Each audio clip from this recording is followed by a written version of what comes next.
Hello everyone, welcome to the classes of current affairs. तो आज हमारी डेट क्या है? 16 दिसंबर। आज के इम्पोर्टेंट टॉपिक्स को कवर करते हैं।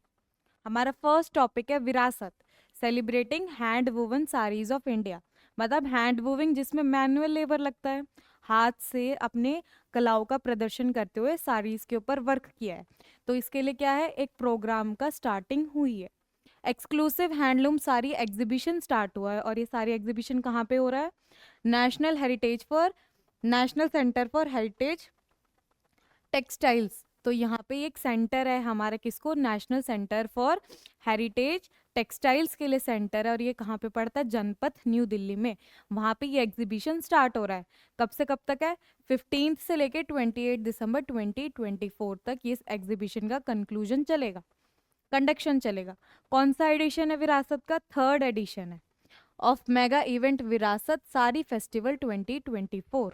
ठीक है। कौन सी मिनिस्ट्री है? Ministry of textiles. Highlights of the event क्या है, मतलब इस इवेंट में क्या क्या चीजें इंक्लूड होंगी? 80 स्टॉल्स फॉर हैंडलूम वीवर्स, मतलब वीवर्स के लिए क्या है, जो हैंड से वर्क करते हैं ना, उनके लिए 80 स्टॉल्स लगाए जाएंगे। आर्टिसंस के लिए लगाए जाएंगे, जहाँ पे वो क्या है, रिटेलिंग कर सकते हैं, सेल कर सकते हैं। कहाँ? किन किन चीज़ों का? Local handloom and handicraft products का। ठीक है। स्टॉल्स लगते हैं ना अलग अलग, तो यहाँ पे साड़ीज के, हैंडलूम प्रोडक्ट्स के क्या लगेंगे? स्टॉल्स लगेंगे। Curated theme display of exquisite handloom saris of India, मतलब कि एक थीम चलेगी, वहाँ पे अलग अलग साड़ीज का एग्जीबिशन लगाया जाएगा, जिससे हमें क्या है, अलग अलग ड्राइंग्स का नहीं, अलग अलग मेथड्स का, अलग अलग जो हमारी क्या है, कलाएं हैं, वर्क है, उनका हमें क्या है, एक डिस्प्ले देखने को मिलेगा।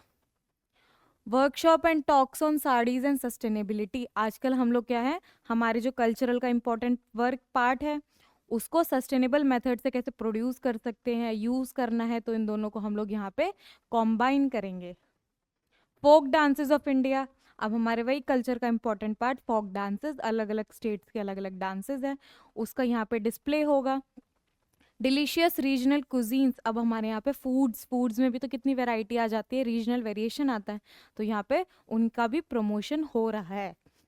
और भी कौन सी ऐसी फेमस साड़ीज है, जैसे कुछ साड़ीज है वो फेमस है ना अपने वर्क के लिए, जैसे कि पैठानी, कांचीपुरम, चंदेरी, महेश्वरी, पटोला, बनारसी ब्रोकेड। बनारसी साड़ी कितनी फेमस है ना।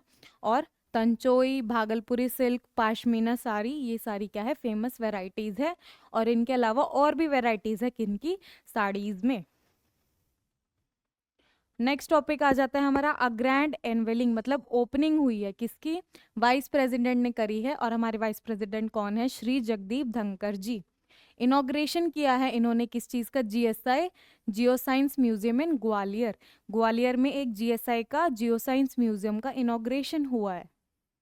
The vice president of India Shri Jagdeep Dhankhar inaugurated the state of the art geological survey of India. तो जीएसआई की फुल फॉर्म क्या हो गई? Geological survey of India. Geo science museum, इसकी लोकेशन कहाँ पे? Victoria market building in Gwalior, Madhya Pradesh. तो हमारा ग्वालियर कौन से स्टेट में पड़ता है? मध्य प्रदेश में। गैलरी फर्स्ट, मतलब दो गैलरीज होंगी। तो पहली वाली गैलरी का टाइटल क्या है? Planet earth. तो पहली वाली गैलरी का टाइटल क्या है? Planet earth. यहाँ पे हमें क्या है, डाइवर्सिटी, जो हमारे यहाँ पे अर्थ में अलग अलग डाइवर्सिटीज है ना, बायोडाइवर्सिटी हो गया, एनिमल्स, फ्लोरा, फोना, इनकी डाइवर्सिटी की यूनिकनेस देखने को मिलेगी। अर्थ का मार्वल अक्रॉस 7 सेक्शंस, जो हमारे यहाँ पे मार्वल्स फीचर्स है ना अर्थ के, कॉन्टिनेंट्स को लेके, वहाँ पे उन सब चीज़ों का दिखने को मिलेगा। फिनोमिना सच एज वॉल्केनो, जो जोग्राफिकल फिनोमिनाज होते हैं, जैसे volcano, meteoroids and magnetic fields, ये सारे चीज़ों के बारे में कहाँ डिस्कशन हो रहा है? फर्स्ट गैलरी में। सेकेंड गैलरी में evolution of life on earth. अब जब यहाँ पे हमारे यहाँ पे इवोल्यूशन हुआ है लाइफ में, पहले क्या था? कोल्ड प्लैनेट, डायनासोर्स आए, ह्यूमंस भी पहले क्या थे, अलग वैरायटी थी, लेकिन अब उनमें भी इवोल्यूशन आ रहा है। ये सभी चीज़ों के यहाँ पे डिस्कस होगा। Epic story of life, chronology पढ़ी जाएगी यहाँ पे कि लाइफ, जो अर्थ के ऊपर लाइफ है वो कैसे कैसे चेंज होती आई है। Tracing of its origin to the rise of homo sapiens, homo sapiens का राइज कैसे हुआ? Through 7 meticulously designed sections, visitors explored ancient ecosystem. अब हमारे यहाँ पे जो पुराने टाइम के इकोसिस्टम थे, एंशियंट इकोसिस्टम था ना, ह्यूमंस क्या थे? पहले हंटर गैदरर्स थे, उस टाइम पे क्लाइमेट में अलग फर्क था, आज के कंडीशंस में अलग चेंजेस है। Process of evolution and mass extinction events. अब जैसे मास एक्सटिंक्शन इवेंट्स होती है ना कुछ कुछ, जैसे कौन सी इवेंट थी, मास एक्सटिंक्शन हुआ था जब उस टाइम पे जब हमारे यहाँ पे डायनासोर्स प्रेजेंट थे, लेकिन कुछ जोग्राफिकल फिनोमिनास की वजह से उस टाइम का पूरा मास एक्सटिंक्शन हो गया। फॉसिल फ्यूल्स, फॉसिल्स होते हैं जिनकी डिस्कवरीज के बारे में तो हमें पता चलता है कि भाई ऐसी स्पीशीज भी प्रेजेंट थी। ये सभी चीज़ों का डिस्कशन हम कहाँ पे सेकेंड गैलरी में देखेंगे। थर्ड टॉपिक है national institute of Indian medical heritage host workshop.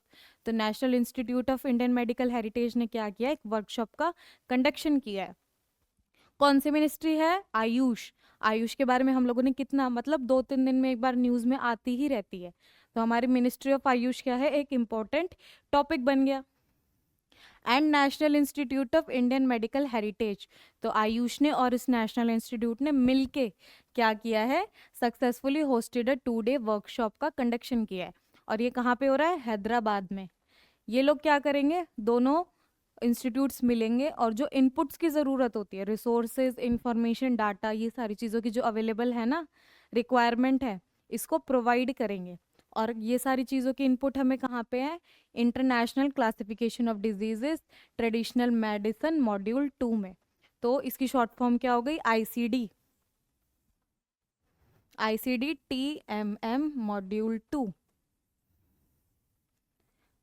Natural changes की वजह से कितने सारी बीमारियां राइज हो रही है ना, तो उन सभी बीमारियों को हम लोग क्या है, ट्रेडिशनल मेथड से, योगा, मेडिटेशन, यूनानी, इन सभी मेथड से क्या है, ट्रीटमेंट करने की ट्राई करेंगे। जैसे आयुर्वेदा, सिद्धा, यूनानी, और कौन सी अलग अलग मैथोलॉजीज होती है, सोवा रिगपा, है ना, इन सभी का डेवलपमेंट में हम लोग यहाँ पे फोकस करेंगे।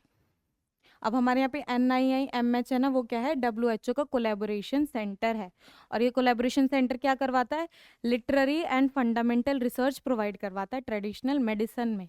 अब इतने ज़्यादा टाइम फ्रेम के बाद कुछ ऐसी होंगी जिनको लोग भूल भी गए होंगे, प्रैक्टिसेस फॉलो नहीं करते होंगे, या फिर वो कितने हद तक इफेक्टिव है, उनके कुछ साइड इफेक्ट्स तो नहीं है, ये सभी चीज़ों को भी तो हमें देखना पड़ेगा ना। तो ये सारी चीज़ों का कंडक्शन कहाँ पे हो रहा है, यहाँ पे होता है। और ये सारा इवेंट कब प्लेस हुआ था, 10th वर्ल्ड आयुर्वेदा कांग्रेस में इस सभी चीज़ों के बारे में डिस्कशन होता है।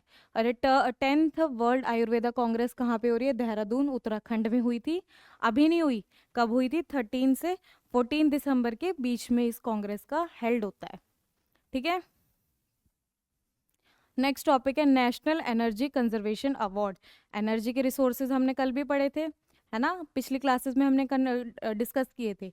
तो यहाँ पे स्टेट्स में सबसे पहला प्राइज, फर्स्ट पोजीशन किसको मिली है, त्रिपुरा को मिली है। First position in the group of 4 states national energy conservation award में क्या थे, 4 स्टेट्स की कैटेगरी थी, उसमें से त्रिपुरा को क्या मिला है, फर्स्ट पोजीशन मिली है। और इसी त्रिपुरा स्टेट को क्या मिला है, ग्रुप बी कैटेगरी में नेशनल पेंटिंग कंपटीशन में भी फर्स्ट प्राइज मिला है। तो त्रिपुरा में देखो कितनी जगह अचीवमेंट हासिल की ना। कैपिटल क्या है त्रिपुरा की, बताना कमेंट करके, ठीक है। रितेश गुहा रॉय, अ 10th स्टूडेंट, मतलब 10th क्लास का स्टूडेंट है, कौन से स्कूल से, भवांस Tripura Vidya Mandir in Agartala, won the first prize in group B. Group B category में कौन सी क्लासेस के बच्चे आते हैं, 8 से 10th। तो इस बच्चे को क्या मिला है, फर्स्ट प्राइज मिला है, किसमें, आर्ट्स में, पेंटिंग कंपटीशन में। नेक्स्ट आ जाते हैं वाइस प्रेसिडेंट। वाइस प्रेसिडेंट कौन है, जगदीप धनकर जी। इन्होंने क्या है, इन अवार्ड्स को कन्फर किया है, मतलब प्रोवाइड करने वाले जो अवार्ड्स दिए थे ना, किन्होंने दिए, वाइस प्रेसिडेंट जगदीप धनकर जी ने इन अवार्ड्स को दिया है। लास्ट टॉपिक है India send 60 tons of medical aid to Jamaica. अब मेडिकल एड मिली है, यहाँ पे क्या है, मेडिकल एड में क्या क्या चीज़ें होती है, यूटिलिटीज़, जैसे कि मेडिसिन हो जाती हैं, सैनिटरी किट होती है, कुछ इक्विपमेंट्स हो जाते हैं जैसे बैंडेज, थर्मामीटर, नेसेसरी मेडिसिन हो जाती है। इन सभी चीज़ों को टोटल 60 टन्स का वेट था। ये सभी चीज़ें कहाँ पे, मेडिकल इक्विपमेंट्स प्रोवाइड करवाए किसको, जमाइका को, जनरेटर्स, यूटिलिटीज़, ताकि उनका हेल्थ केयर इंफ्रास्ट्रक्चर इम्प्रूव हो पाए। अब इंडिया क्या है, इतना डेवलप्ड है, तो उसको दूसरी कंट्रीज़ को हेल्प करना चाहिए ना, और टाइम टू टाइम इंडिया करता भी है। जैसे किसी नेबरिंग कंट्रीज़ में अर्थ को एक आ जाता है या साइक्लोन आ जाता है, तो इंडिया प्रोवाइड करता है ना असिस्टेंस का एम क्या है, ताकि हमारे और जमाइका के बीच में जो रिलेशन है ना वो क्या है, इम्प्रूव हो। और जमाइका क्या है, हरिकेन्स, हरिकेन्स होते हैं ना हमारा एक नेचुरल डिजास्टर, उसके लिए अपने आप को रेडी कर सके। एंड बॉल्स्टर मेडिकल रिहेबिलिटेशन एफर्ट्स, और जो उसके पीपल अफेक्ट होंगे उनके लिए वो क्या है, एड पहुंचाने के लिए उसके पास इतनी कैपेसिटी हो। Gesture reflects a strong historical ties and recent bilateral collaboration. अब इससे हमें क्या दिखता है कि हमारे और जमाइका के बीच में रिलेशंस कैसे हैं, अच्छे रिलेशंस है।